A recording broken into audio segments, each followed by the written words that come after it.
Ce mardi 5 octobre, la ville de Dieppe a vu s'ouvrir une toute nouvelle boutique pour le moins originale, rue de la Halle au Blé.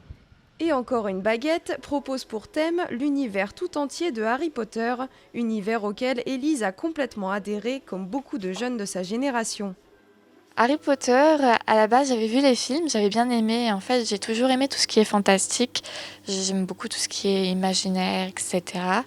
Et quand j'étais au lycée, en fait, toute ma classe était fan, mais j'étais pas encore incroyablement fan. Je suis partie étudier à Paris, et il y a une librairie à Paris où il y a des livres pas trop chers et sur plein d'étages.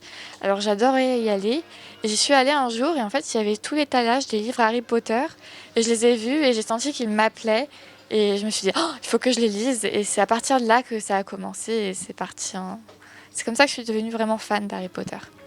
La jeune femme a choisi de faire un clin d'œil à la ville de Dieppe par l'enseigne de sa boutique. L'un des dessins qui lui ont été proposés représentait en effet une sirène, emblème historique de la ville. Mais c'est aussi par le nom choisi pour son magasin que l'on peut être surpris. En fait, de base, je suis costumière et mon nom, en fait, en tant que costumière de société, c'est Et encore moi, qui à la base encore était un jeu en fait avec mes initiales. Donc à partir de mon nom de société en tant que costumière, j'ai fait le nom de la boutique Et encore une baguette. Et en fait, j'aimerais vraiment par la suite, si tout fonctionne bien, proposer moi-même des créations en tant que costumière. Une vision ambitieuse de l'avenir qui lui permettrait d'allier deux passions différentes. La boutique sera donc amenée à évoluer en permanence grâce aux divers fournisseurs et arrivages d'Élise.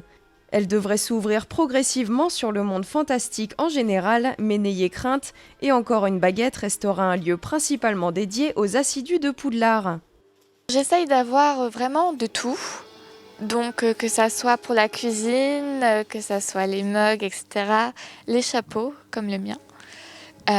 Les coussins, je sais que c'est pas facile de trouver. On a les coussins avec les petites peluches qui sont adorables. Pas mal de carnets, de journaux, les vêtements. On va avoir tout ce qui est jeux de société qu'on connaît déjà entre guillemets, qu'on joue en famille.